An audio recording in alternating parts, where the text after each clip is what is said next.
Off the Cuff is supported by Patreon. Join today and become an honorary producer and get in-show credit on every episode.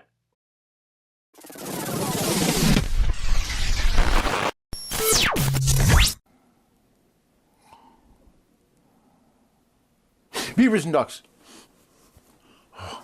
Oh, I forgot. We're doing the show today, aren't we? Oh, okay. Okay, I'll just, you know what? I'll introduce the show from here. I will, yeah. Okay. Today's show is going to be a little bit different. Today's show is going to be sick. Yeah, it's going to be really, really sick. I'm taking 4 low-carb viral recipes that I found all over the internet. Facebook, Instagram, TikTok, Pinterest, all of them. And I'm going to do them on the show individually. We're going to see if they're good or not. Yeah. So this show is viral, but I bet you it's absolutely going to be infectious. Guten Tag, Mr. Mitchell. Actually, you know, I'm not gluten-free. I'm sorry to hear that you are not feeling well. I'm sorry, who are you? I am the doctor on call. Oh, what happened to my doctor, Dr. Coleman? Oh, he got married to Dr. Whitehead. They are on the honeymoon. Oh. Don't you watch The Brady Bunch?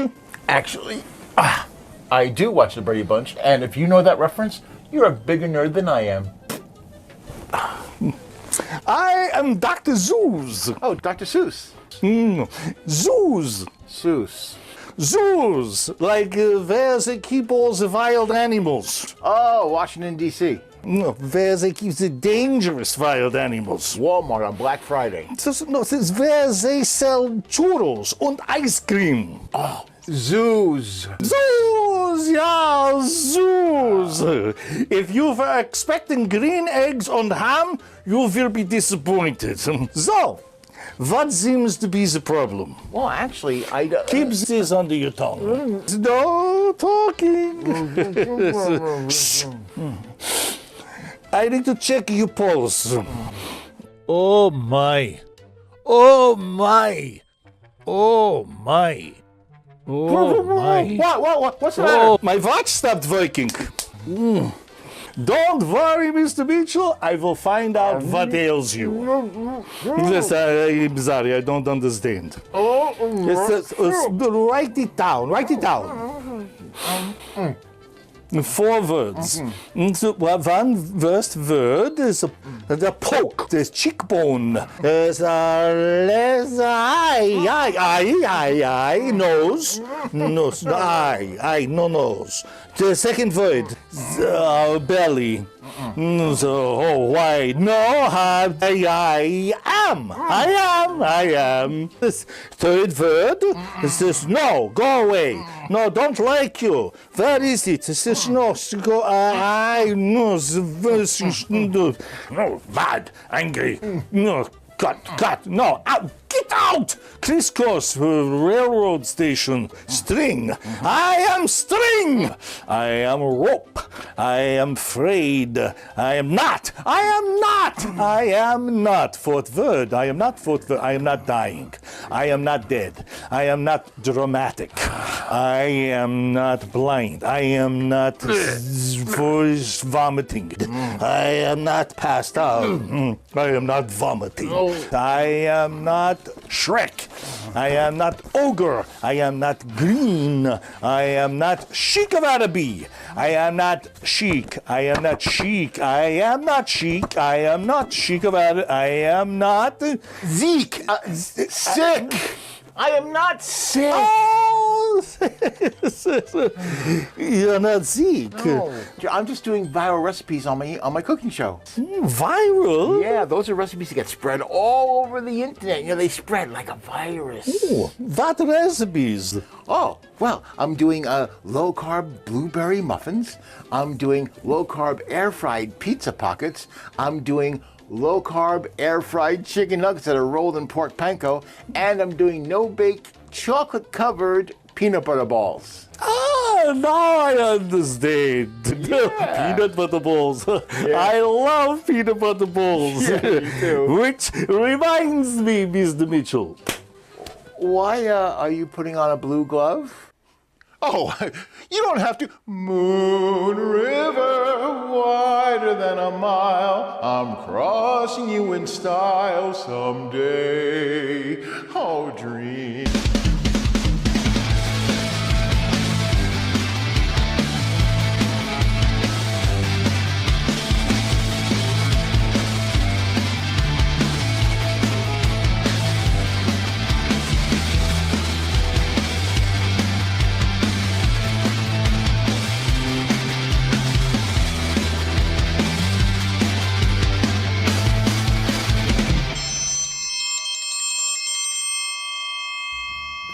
On an all-new, off-the-cuff Healthy Cooking with Craig Mitchell, every other Sunday at 7:30, right here on Strong Island.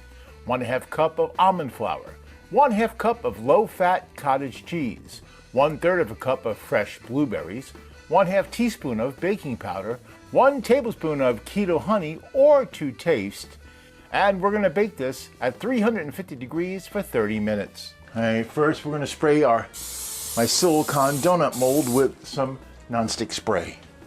And this is one of the simpler recipes I'm doing. Here is the 1/2 cup of almond flour. We'll plop that in there. Here is the 1/2 cup of cottage cheese. Now, I got the cottage cheese that has the little pieces of pineapple in it. I don't think that's going to make a difference, and it might add some flavor. And well, what's done is done. What's done is done. And now we got the blueberries going in. The baking powder. Make sure it all goes in. And the approximately 1 tablespoon, probably more, of the keto honey. It actually is keto honey. I got it online. It's expensive, but it's worth it for me. Now we're going to mix this all together. Mixy mixy. I've seen that in a video lately. Just mix it all together real well till we get a batter or a paste, or until we get some muffin goodness. Yeah, there you go. This seems easy to make. I wonder if it's going to taste good. That's, of course, what we're worried about here. That's also a factor. Does it taste good? Is it worth my time? I've seen a lot of these viral cottage cheese. Oh, the oven is ready. I've seen a lot of these viral cottage cheese recipes, and so far I've resisted it because I'm not really a cottage cheese fan. It's something that Mary and Rhoda would eat all the time. If you get that reference, you belong with my. And this one doesn't have really enough, but okay. So I got 4 out of it. That's really not bad. Low carb, cottage cheese, almond flour, blueberry donuts. Now we're gonna put them in the oven. All right, the oven has been preheated. You might have heard it beep when I was preparing these at 350 degrees. I raised it to the middle rack. Here we go. Now it is silicone. That could probably increase the cooking time, I think. So it's basically 350 degrees for 30 minutes. I'll check it at 25 and 30 and see if it needs more. Okay, one little update on the blueberry donuts. They're no longer donuts, no. They really weren't cooking in the silicone. I didn't have another donut tray, so I put them into a muffin tray. So we now have blueberry cheesecake muffins because, yeah, this didn't work. Hopefully this will be a lot better. So the muffins now have been in for 30 minutes. Let's check. Oh my. Oh no. Oh boy. Oh boy. I mean, yeah, this is a viral episode, but I never thought I'd be baking an actual virus. No, this recipe will not work. This needs something else. These will not work as donuts or as muffins. They need something to set. They need like an egg or something. I'm just gonna move on. Yeah, viral recipe number 1, the blueberry donuts, with cottage cheese, a definite fail. Yeah. Let's move on to recipe number 2, the pizza rolls. I hope they work out better. First, you need 4 low-carb tortillas, 12 slices of pepperoni, 2 tablespoons of pizza sauce, 1/8 of a cup of shredded mozzarella, 1 tablespoon of olive oil, that's for coating the tortillas. 1 tablespoon of Italian seasoning, and we're going to air fry this at 400 degrees for 10 to 12 minutes and flipping them halfway through. First, we take a low-carb tortilla. I'm not making them this time. And we cut it like it's Pac-Man. About halfway in. See? Wah, wah, wah, wah, wah. I'm sorry, I'm just a big kid. Okay, so now we fold it like this here.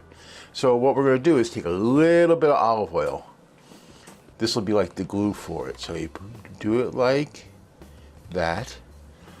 Now since we have more, we put a little here. So we flip it there. And we're going to do a little right here. So when we flip it over like that, there, we have like a cone. We have a little pocket. It's not sticking exactly, but it will. There we go. Okay, now inside the pocket, we're putting some of our sauce. There's our sauce. Oh yeah. We're putting our mozzarella cheese. Hey, there we go. And of course, the pepperoni. And you don't want to overstuff it, which I think I might have. I did overstuff it, but it's okay. You close it, and now we're going to use a fork, and we're going to crimp the side like this. Yeah, if it leaks, it's okay. We're going to crimp it. So it looks like this. All right. Okay, now we're going to do it with the other 3.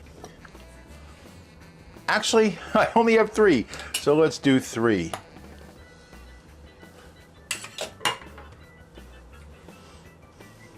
Some oil there.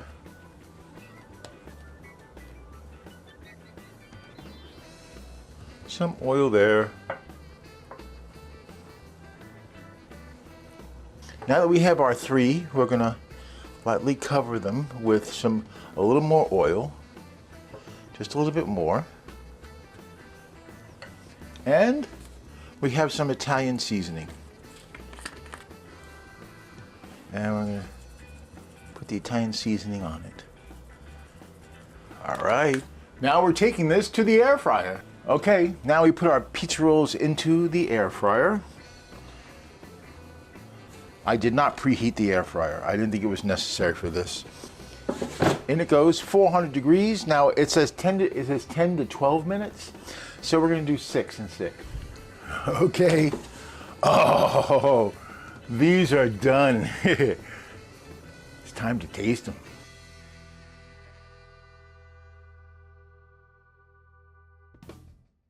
The nice, hot and crispy. I can't wait to taste these. Here we go. It's cheesy. I love pepperoni. This is a win. This is a score. It's easy to do and it's delicious. What kind of dough? Phyllo dough. It's almost like phyllo dough. Wow. Yeah, one more. Okay, now let's do those nuggets. Here are the ingredients.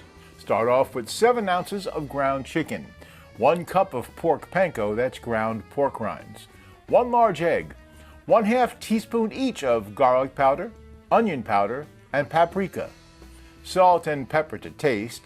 We need more pork panko for coating. Then we're going to blend, form into nuggets, coat in panko, and then air fry at 400 degrees for 10 to 12 minutes, flipping halfway. This seems easy, so we open up our food processor, put in the ground chicken, but don't do the paper. The paper tends not to make it work out too well. Yeah, okay. Now it says about 1/4 cup of pork panko, that's just ground up pork rinds. Well, let's do the egg. 1 egg. Let's put the egg in there without the shell. Beautiful. The onion powder. The garlic powder. The paprika. And the salt and pepper. There we are. Okay, and now we mix it up.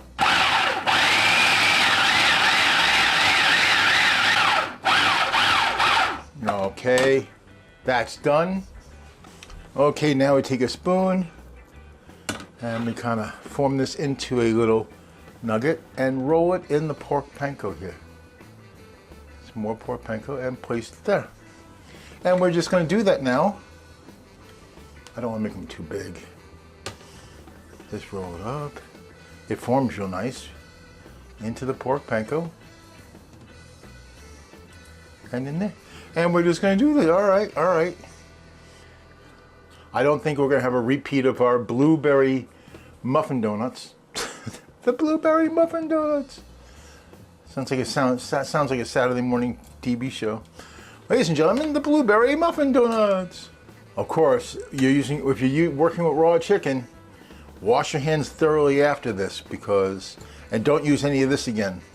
This is going to make a lot of nuggets. I mean, we have 4, 8, we have 10 already.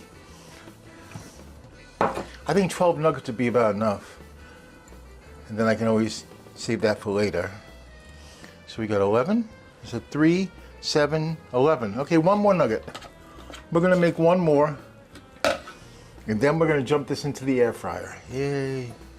There's our 12 low-carb, homemade chicken nuggets. Let's now put them into the air fryer. Same as before. We're going to do 400 degrees for 12 minutes. We're going to do 6 minutes, and then we're going to flip, okay? All right, 6 minutes. We'll be back in 6 to flip. Hot, hot, hot.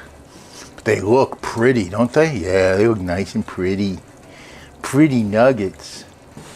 Okay, 400 for another 6 minutes. Then we get to taste them.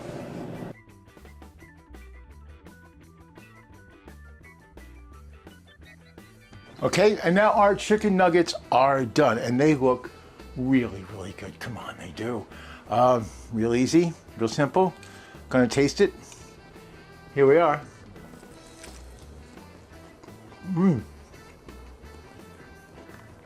Juicy, salty, tender. Really tastes like an amped up chicken nugget you would buy in fast food because it's much more fresher. The pork rinds are very salty, so if you're going to add salt to the recipe, I would go a little bit less. I didn't make its dipping sauce, but I'm going to use some of the pizza sauce. These are really, really good. Okay, now it's time for our last viral recipes, the peanut butter balls. Hey, you know what else is viral? Food facts.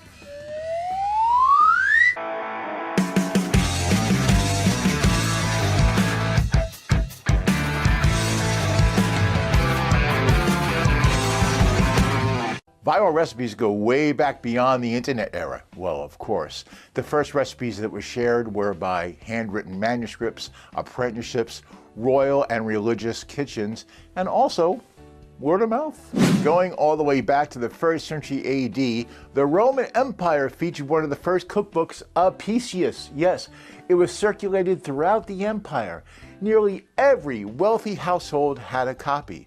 And even so, popular sauces and dishes spread beyond the elite and did spread regionally. In the Middle Ages, most people didn't have cookbooks because, well, literacy was rare and books were expensive and mostly handwritten. Now, food trends were controlled by royal courts, nobility, the wealthy, monasteries, and chefs that served the elites. From the years 1200 to 1600, if a king, duke, or powerful noble liked a recipe, it spread. Why? Well, household workers would take the recipes from household to household they worked at. And that's how recipes and food trends started to spread. Before printing, recipes were written by hand. They were called recipe manuscripts, and they were found mostly in personal notebooks, household diaries, and collections of popular court dishes. Now, some examples of the most popular recipe manuscripts of the era are La Viandière, that's from France, circa 1300, Forme di Curry in England, circa about 1390, and Liber d'Arte Culinaria from Italy in the 1400s. When a recipe manuscript was copied, it went to another region. Sort of like reposting today, only a lot slower. Also during the Middle Ages, trade networks started to expand. You had the Silk Road, Mediterranean shipping, the Hanseatic League, and Arab trade routes. And they didn't just trade spices, they also traded recipes. With the expanding trade routes, the transport of spices and recipes that include spices got very, very popular. Now, the spices were pepper, cinnamon, cloves, and nutmeg, and foodstuff like rice and sugar, citrus, and almonds all became very trendy and got included in really new hot recipes. Banquets became huge public events. Nobles would invite other nobles and clergy and diplomats and also merchants. The guests at these banquets would see all these recipes and food. They would take the recipes home. And listen, one big banquet would influence food and recipes over countries. During this time, being a professional chef was a highly respected position. Chefs were formally trained and they perfected sauces, techniques, and innovated with ingredients. And if the chef was famous enough, their recipes were shared and copied. Before this time, recipes were rather vague. But during and after the Middle Ages, they got more exact and uniform. They started measuring and timing their recipes. Also, tools and techniques were developed that would help further the culinary arts. In the 1700s, cookbooks went public. Yes, printing was now becoming widespread, and the recipes were aimed at middle-class women. Yes, now the focus was on household management, and the dishes were practical and repeatable. Now, the best example of this would be Hannah Glass's The Art of Cookery, published in 1747. Hey, this was viral for its time. Moving into the 1800s, the Industrial Revolution accelerated the spread of recipes with innovations like railroads, canning, factories, and cheap printing. Also in the 1800s, food companies emerged and started using recipes to sell their products. Baking powder companies, flour mills, and cereal companies actually used recipes. They would actually print them in booklets, and they used the booklets to sell their products. From 1920 to the 1950s, refrigerators, freezers, supermarkets, national advertising, and radio helped spread recipes nationwide. Most popular dishes were gelatin, casseroles, cream of soup dishes, cake mixes, and also packaged desserts.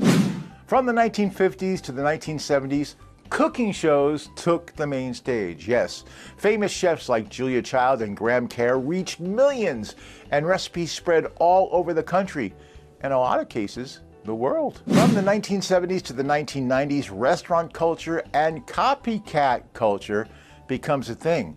Yeah, eating out increased dramatically. Chain restaurants started to pop up, and people really loved the food, but they wanted to recreate it at home. So, books and magazines started printing copycat recipes for people to try at home, and these recipes just became part of our pop culture. From the 1990s to the 2000s, this is where recipes finally went viral on the internet. Yeah, and it went fast. In 1997, allrecipes.com was created. After that, the gloves were off. Yeah, you had food forums, email chains, early blogs, and user-rated recipes. And to this day, the top recipes rise to the top. Yeah, it's happening, even as we speak. And well, today, you have Pinterest, TikTok, Instagram, Facebook, Reddit, and many, many more. If there's a recipe out there and you want it, you can find it. But beware, some of them are tricky, as we already saw in this episode. And finally, we have one item for viral recipe trivia, and that's this. The most viral recipe ever on the internet is baked feta pasta. I'm not kidding. And what is that? Well, you take a block of feta and some cherry tomatoes, and you add some garlic, some olive oil, and you bake it. Then you throw in pasta. Then you mix it all together, and there you have it. How popular? Well, that hashtag has over 661 million views. And that's Food Facts. Now it's time for viral recipe number 4, or dessert. Sugar-free peanut butter balls. 1/2 cup of peanut butter powder. 1/4 cup of unsweetened applesauce. 5 ounces of sugar-free chocolate chips. 1/2 tablespoon of butter or coconut oil. Next, form into dough and roll into 6 balls. Melt chocolate in microwave. Dip the balls in the chocolate and refrigerate. First, and easiest, we put in the peanut butter. Oh, who's there? They're doing work downstairs. Okay, here goes the applesauce. Pretty easy, and now we just do this until it becomes like, I guess a batter, a dough. I guess dough would be it. Dough. Dough! Just keep on doing it. Wow, it's becoming a dough quite quickly.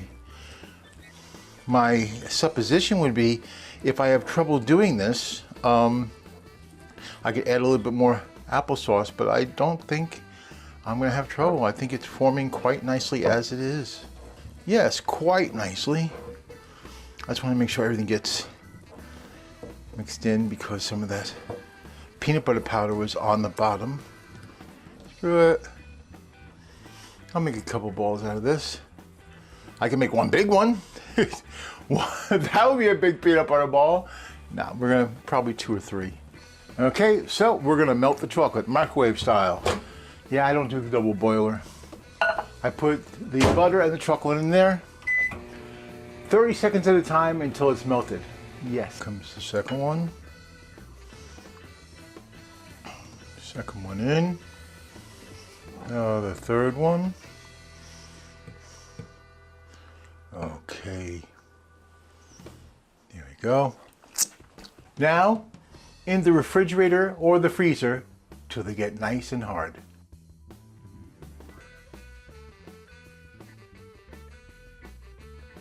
Well, here we are. We're at the last viral recipe, and so far pretty good. Well, the blueberry donuts, muffins, whatever you want to call them, they were terrible. Yeah, do not make those. I even thought about not including them on the show, but it's viral, so I put them on. The pizza pockets, fantastic. The chicken nuggets, amazing. And if you come up with your own, dipping sauce, even better. Now for the chocolate peanut butter balls. Ooh, it got stuck to the plate. Did it? It kind of got stuck to the plate. All right, live and learn. Here we go. I'm gonna eat the whole thing. Whoa.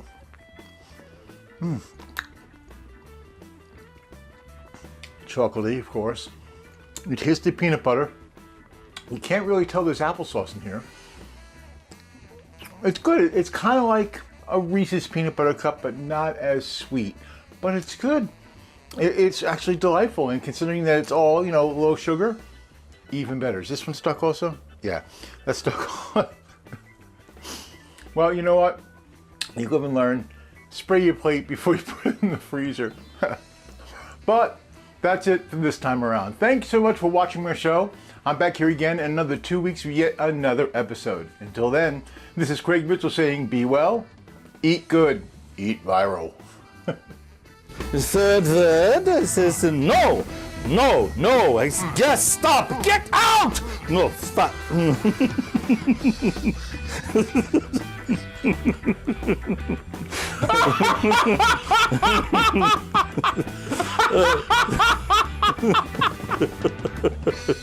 Gotcha. Oh, that's funny.